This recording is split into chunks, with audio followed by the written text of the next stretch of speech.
અને શાંતિ હોય ને જીવનમાં તો જ તમે સુખી છો. હા, નહીં તો ભલે મોટા મહેલમાં રહેતા હોય, બાકી અશાંતસ્ય કુતઃ સુખમ. જીવનમાં જો શાંતિ નથી તો સુખ ક્યાંથી? સારા સારાને, કરોડપતિઓને, અબજોપતિઓને રડતા જોયા છે. પૂછીએ કે બધુંય છે, બસ શાંતિ નથી મહારાજ, જીવનમાં શાંતિ નથી.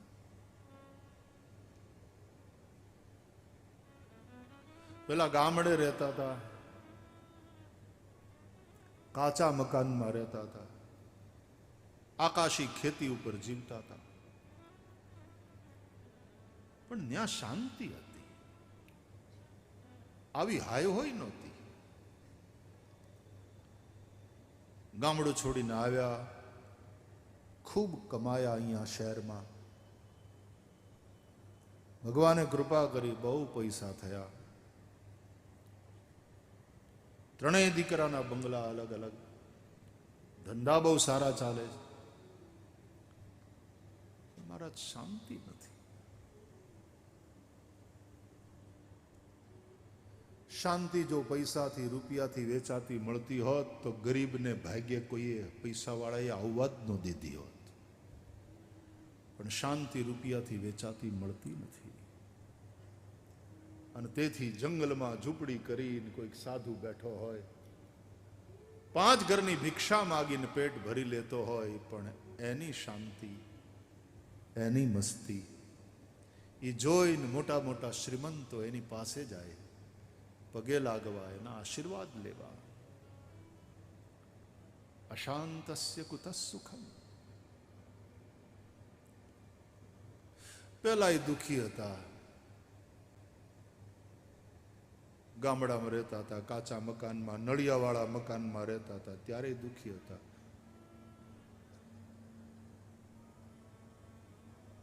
અને અટાણે માણસની પાસે પછી પૈસા થઈ જાય, એર કન્ડિશન કમરામાં રહેતા હોય તોય રોતા હોય. પેલા વાણવાળા ખાટલા ઉપર બેઠા બેઠા રોતા હતા, હવે સરસ મજાના બેડ ઉપર બેસીને રો. પેલા ઘરમાં પંખોય નહોતો ને આહુડા વહેતા હતા, હવે એર કન્ડિશનમાં બેઠા બેઠા રો. આટલો જ ફેર, બાકી રોવાનું ચાલુ. જીવનમાં શાંતિ હશે, પછી પૈસા હોય તોય ઠીક, ન હોય તોય ઠીક, પણ શાંતિ હોય ઈ સુખી છે.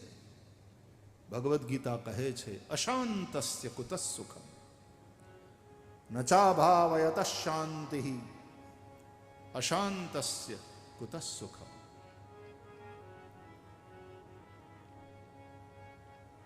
એટલે જો બુદ્ધિશાળી હો, સમજદાર હો, તો યુક્ત થાવ ભગવાનથી, પરમ તત્વથી, યોગી બનો.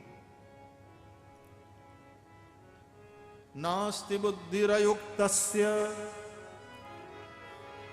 ન ચાયુક્તસ્ય ભાવના ન ચાભાવયતઃ શાંતિ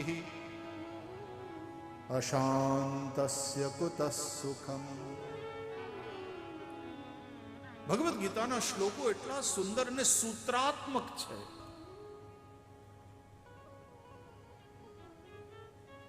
જે ભગવાન સાથે જોડાયો નથી, જોગી નથી, જે ભક્ત નથી, એ ભલે ગમે એટલું ભણેલો હશે, એની પાસે ડિગ્રી હશે,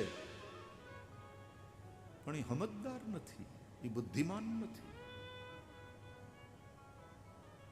समझदारी उसमें है कि तुम उस परम तत्व से जुड़े रहो, परमात्मा से युक्त रहो. પશ્ચિમના દેશોએ વૈયક્તિક એન્ટિટીને વધારે મહત્વ આપ્યું અને વ્યક્તિગત સ્વાતંત્ર્યને એટલું બધું મહત્વ આપ્યું. ત્યાં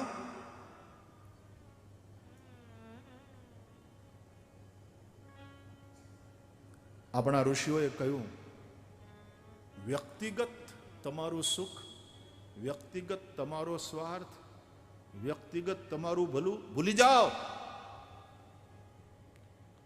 તમે એક વિરાટના અંશ માત્ર છો. યાદ રાખો, સૌના ભલામાં તમારું ભલું છે. અને એટલા માટે કેવળ મારું ભલું થાય એવી પ્રાર્થના ક્યારેય ન કરતા. કેવળ મારું કલ્યાણ થાય એવી પ્રાર્થના ક્યારેય ન કરશો. આપણા ઋષિ ના પાડે, સૌનું કરો કલ્યાણ દયાળુ પ્રભુ, સૌનું કરો કલ્યાણ. બધાનું કલ્યાણ થાય. સર્વેત્ર સુખિનઃ સંતુ સર્વે સંતુ નિરામયાઃ સર્વે ભદ્રાણિ પશ્યન્તુ મા કશ્ચિદ દુઃખ ભાગ ભવે.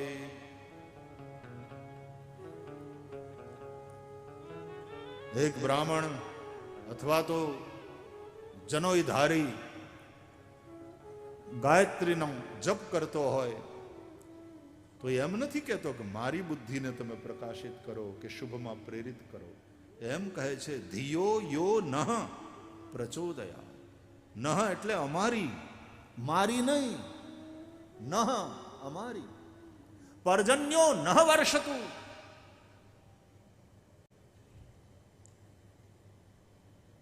કાલે વર્ષતુ પર્જન્ય પૃથ્વી શસ્યશાલિની દેશોયમ ક્ષોભરહિતઃ બ્રાહ્મણા સંતુ નિર્ભયા. શું આપણી ઋષિ સંસ્કૃતિ છે? આપણે આ વિરાટના અંશ છીએ. બધાનું કલ્યાણ થાય, બધાય સુખી થાય, સૌ નિરોગી રહે. કલ્યાણની વાતમાં પણ તમારે સ્વાર્થી નથી થવાનું. એટલે વૈયક્તિક સ્વાતંત્ર્ય, હા, એનું મહત્વ છે, પણ એટલું બધું ન કરો વૈયક્તિક સ્વાતંત્ર્યની વાત કે તમે સમષ્ટિની કલ્યાણની ભાવના ભૂલી જાઓ. એનાથી નુકસાન થશે તમને પણ, સમાજને પણ, રાષ્ટ્રને પણ. સૌનું કરો કલ્યાણ. આ વાતો આપણને જેના દ્વારા શીખવા મળે, જીવનની આ મર્યાદાનું શિક્ષણ આપણને જેના દ્વારા પ્રાપ્ત થાય, એ આ 7 દિવસીય ભાગવતનો સત્સંગ.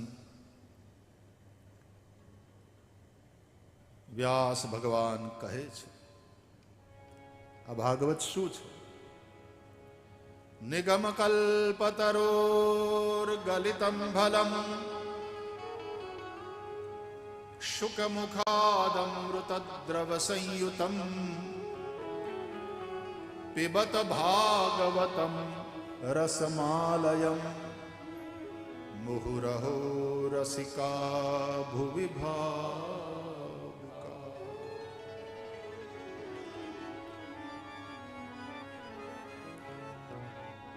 વેદ કલ્પ વૃક્ષ છે. વેદ ભગવાન છે. વેદ ભગવાનનું નિશ્વસિત એટલે કે ભગવાનના શ્વાસ છે. વેદ એટલે તસ્ય નિશ્વસિતમ વેદાહ, ભગવાનના શ્વાસ છે. जिनकी सहज श्वास श्रुति चारी सोहरि पढ़ यह कौतुक भारी. गुरु गृह गए पढ़न रघुराई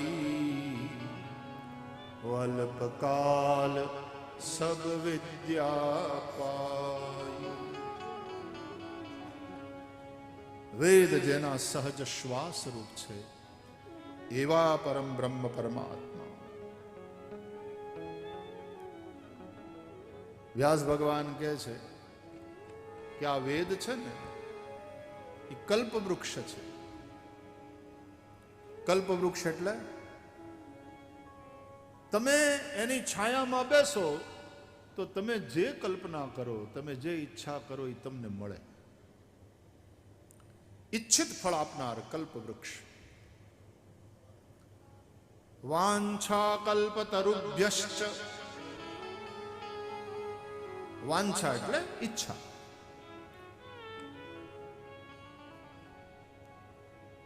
કલ્પ વૃક્ષ નીચે બેસો અને ઈચ્છા કરો,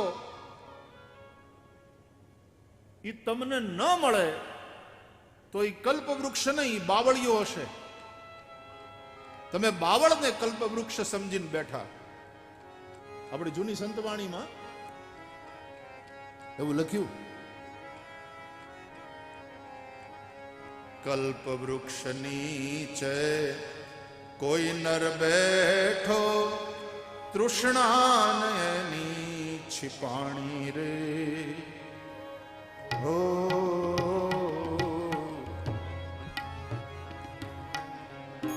કલ્પ વૃક્ષ નીચે કોઈ નર બેઠો, પણ તૃષ્ણાની છિપાણી રે. હો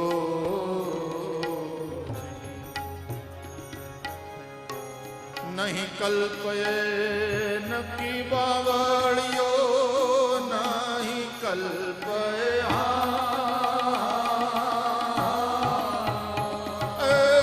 નકી બાવળિયો.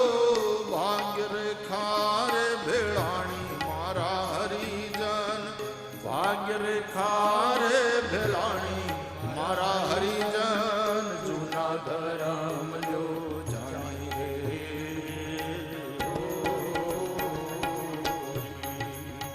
જૂના ધરમ લ્યો જાણી મારા સાધુ ભાઈ, જૂના ધરમ લ્યો જાણી રે.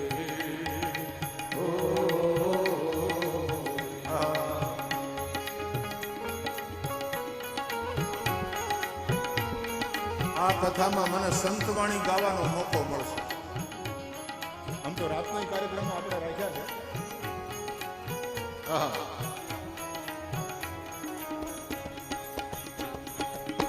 કલ્પ વૃક્ષ નીચે કોઈ નર બેઠો, તૃષ્ણાની છિપાણી રે.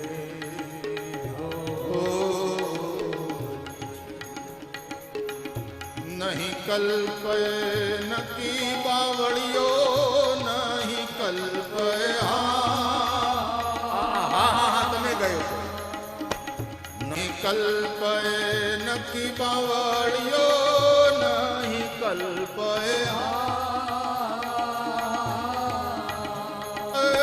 નકી બાવળિયો ભાગ રે હાર ભેળાણી મારા હરિજન, ભાગ રે ખાર ભેળાણી મારા હરિજન. જૂના ધરમ લ્યો જાણી રે.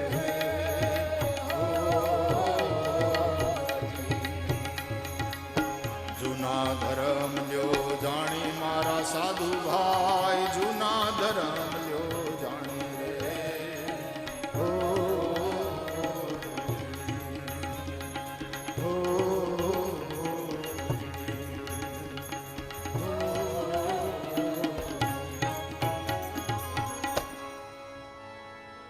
કલ્પ વૃક્ષ નીચે કોઈ નર બેઠો, પણ તૃષ્ણા ન એની છિપાણી. તો નહીં કલ્પ એ નક્કી બાવળિયો, તો એ કલ્પ વૃક્ષ નહીં હોય વાલા. તમે સમજવામાં ભૂલ કરી. એ નક્કી બાવળ હશે, કાં તો એ બાવળિયો અને કાં એની નીચે છાયામાં બેઠો, એની ભાગરેખે ભેળાઈ ગયું. નહીં તો આવું બને જ નહીં. એક માણસ જંગલમાં ભૂલો પડ્યો. સાંભળો, ધોમધકતો તડકો, એમાં એ જંગલમાં ભૂલો પડ્યો. 1:30 વાગ્યાનો સમય.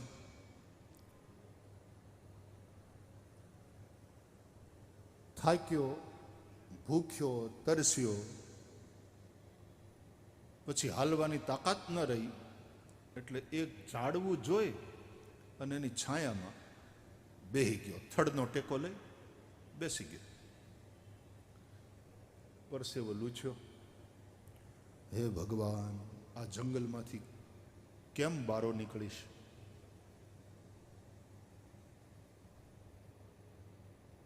તરસે લાગી છે, ભૂખ લાગી. પાણી મળે તો સારું. આટલું એણે ખાલી વિચાર્યું મનમાં, અને હવામાં તરતો તરતો ચાંદીનો લોટો આવ્યો, અને એમાં સરસ મજાનું શીતળ સ્વચ્છ નિર્મળ નીર. નવાઈ તો બહુ લાગી કે આ પાણી આવ્યું ક્યાંથી, આ લોટો આવ્યો ક્યાંથી, હવામાં તરતો તરતો આવ્યો પાછો. ખેર, આને તરસ લાગી હતી એટલે પાણી પીધું, મોઢે છાંટ્યું, મોઢું ધોયું. નવાઈ તો લાગી, પણ એને ટાઢક થઈ, કોઠો ટાઢો થયો. પાણી મળ્યું.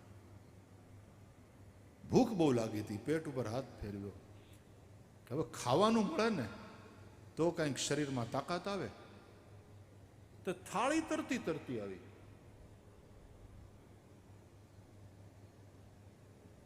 એમાં 8-10 પૂરીઓ, મોટી સાઈઝની. ખેડૂ માણસ જાજુ જોઈ. અમારે તો મુંબઈમાં મોટા શહેરમાં રોટલી બનાવે ને બહેનો, તો એ પૂરીની હગ્ગી બેન હોય એવી અવડી.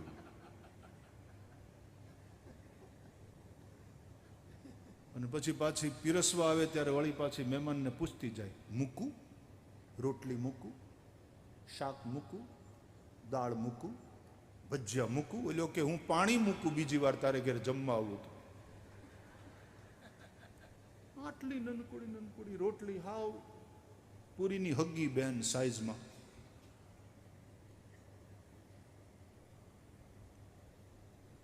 પૂરી હતી, સીઝન એટલે કેરીનો રસ, મગની છૂટી દાળ, ઊંધિયું,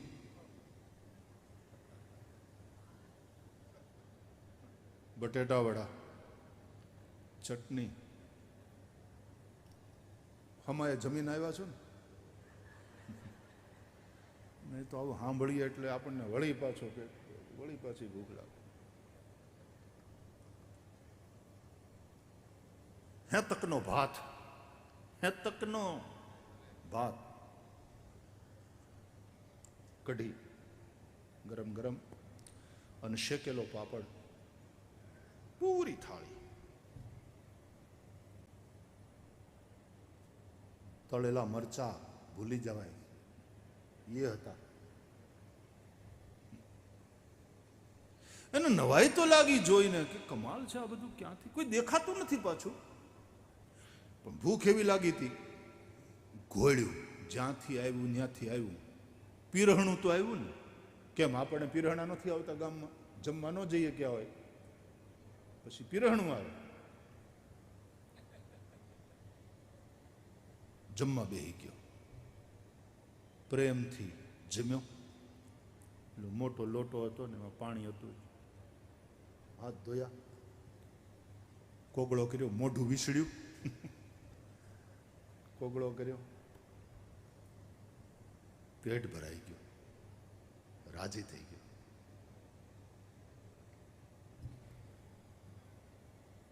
પન્યાથી મોઢું લૂછી ને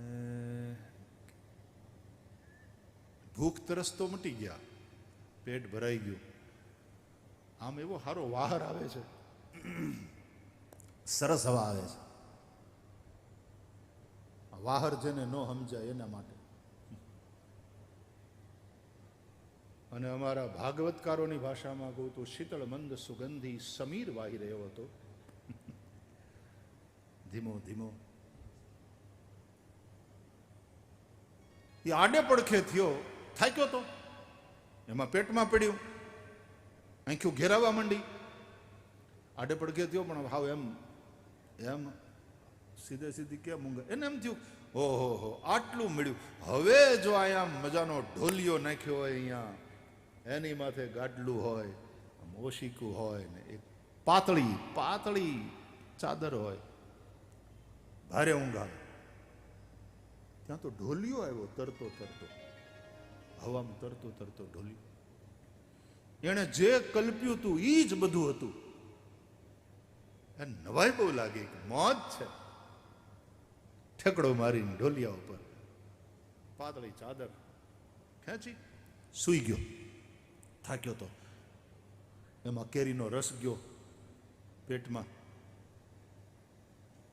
ઘેન ચડ્યું, એવી ઊંઘ આવી કે હાંજે આંખી ઉઘડીને ત્યારે 5:30 થયા હતા. બેઠો થયો ઢોલિયામાં. કોણ મહેમાન ગતિ કરે ખબર નથી પડતી, પણ મહેમાન ગતિ ગજબની છે, મજા આવે છે. ત્યાં યાદ આવ્યું કે મહેમાન જ્યારે આડે પડખે થઈને પછી પાછા જાગે એટલે એને માટે ચા પાણી આવે, તો વળી પાછો પાણીનો લોટો તરતો તરતો આવ્યો, કીટલી અને અડાડી રકાબી અને પાણી પીધું. આમ એને રકાબી લઈને આમ ધરી તો બોલો કેટલી આમ અધર હવામાં લટકે, અને એને પછી આમ ચા એમાં કેટલી નાખી, રકાબીમ નાખી. બોલો જોતો રહ્યો, કમાલ છે, આ કેટલી પકડી કોણે, આમાં ચા નાખે છે કોણ, કોઈ દેખાતું નથી. કોઈ દેખાતું નહોતું તો એના મોઢામાંથી લ્યો બસ બસ બસ રાખો રાખો રાખો લ્યો બસ. તો કેટલી પાછી સીધી થઈ ગઈ. આપણે સ્વામી વિદેશમાં જઈએ ત્યારે નહીં, પછી ઓલા એવા સેન્સર હોય લખેલા, તે આપણે આમ ત્યાં હાથ ધોવાના હોય ને તો હાથ આમ કરો ત્યાંનું સેન્સર એની મેળે પાણી ચાલુ થઈ જાય. તો શરૂઆતમાં ઘણા ખબર એટલે સણાતર થાય. સાવ સાવ અમારી બાજુનો શબ્દ છે આ, સણાતર થાય. એ સણાતર એટલે અમરેલી કાંઠો કેટલો છે? અમરેલી જિલ્લાવાળા હાથ ઊંચા કરો. હા, તો એને સણાતર ખબર હશે. લ્યો, સાવ તળપદી શબ્દ છે ત્યાંનો.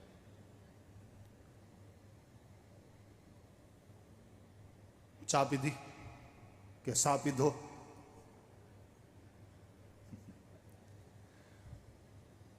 હવે એને થોડોક આમ જીવમાં જીવ આવ્યો અને થોડોક કંઈક વિચારવાનો એને અવસર મળ્યો. એને એમ થયું કમાલ છે, મને તરસ લાગી તો પાણીનો લોટો પ્રગટ થયો, મને ભૂખ લાગી તો પીરસાયેલી થાળી આવી, મારે સૂવું તું તો આખો આ ઢોલિયો, ચા પાણીની ઈચ્છા કરી, ચા પાણી પણ આવ્યા, કોઈ દેખાતું નથી, પણ આમ જે કંઈ ઈચ્છું છું એ બધું મળે છે.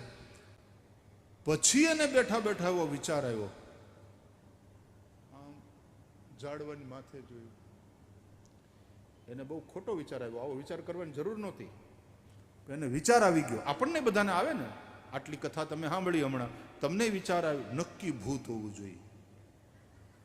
આ ઝાડમાં સણાતર થાય છે, ભૂત નક્કી આમાં ભૂત હોવા જોઈએ. હવે આ તો કલ્પ વૃક્ષ હતું, એને ખબર નહીં, એટલે જે જે ઈચ્છા કરતો હતો એ બધું મળતું હતું એને. અને હવે જ્યાં બોલ્યો કે આમાં નક્કી ભૂત હોવા જોઈએ, ત્યાં ભૂતડા નાચવા માંડ્યા. આ તો કલ્પ વૃક્ષ, જે ઈચ્છો ને જેવી કલ્પના કરો એ બધું થાય. એ ભૂતડા નાચવા માંડ્યા. આને પાક્કી ખાતરી, ઓય બાપા હું ભૂતનો મહેમાન થયો. ભૂતે કેર્યું ઘોળી ઘોળી રસ કાઢ્યો અને રસ રોટલીનું ભોજન કરાવ્યું, ભૂતની વળેલી પૂરીયું ખાધી મેં. હા, ભૂતડા રસોઈ તો બહુ સારી કરે છે, આંગળા કરડી ખાઈએ એવી સારી રસોઈ. ભૂતડાઓને કોઈક રસોઈ ગુજરી ગયા છે હારા માયલા, પછી ભૂત થયા છે કોઈક વાસનાને કારણે. જમવા મજી પણ ઓય બાપા ભૂત. હવે ઈ જોયા પછી તો ત્યાંથી ભયને કારણે ભાગી ગયો તો કાંઈ વાંધો નહીં, પણ એમને એમ ઢોલિયા ઉપર બેઠો બેઠો બોલ્યો, બાપ રે અહીં ભૂત છે, મર્યો હું. અને મરી ગયો, કારણ કે કલ્પવૃક્ષ હતું. મર ગયા એના એ ઢોલિયા ઉપર મર્યો. કલ્પવૃક્ષ નીચે કોઈ નર બેઠો તૃષ્ણા નયની છીપાણી રે. ઓ નહીં કલ્પે નકી બાવળિયો નહીં કલ્પે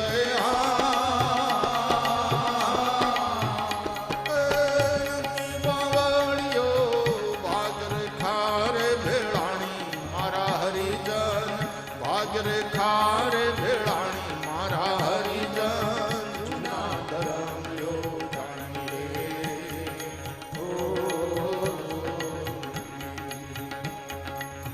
જૂના ધરમ લ્યો જાણી મારા સાધુ ભાઈ જૂના ધરમ લ્યો જાણી રે.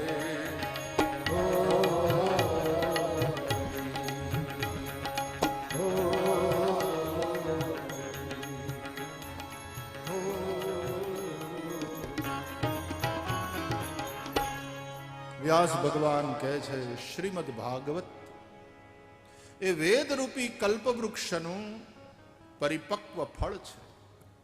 નિગમ કલ્પ તરોર ગલિતમ ફલમ. ગલિતમ એટલે પાકેલું. કેરીની સિઝન છે. ઘણા ભાગશાળી ચાલુ કરી દીધું હશે જે પહોંચતા હોય, બાકી નહીં તો હજી વાટ જોતા હશે ક્યાંક વૈશાખ આવે થોડી સસ્તી થાય પછી ખાઈ પછી શરૂ કરીએ. કેરીની સિઝન છે.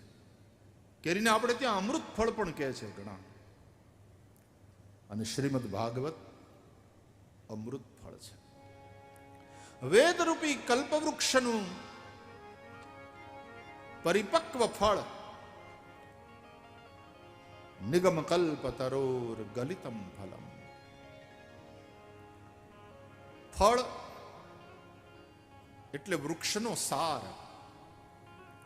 ભાગવત ફળ છે. એ વેદ રૂપી ઉપનિષદ રૂપી વૃક્ષનો સાર છે.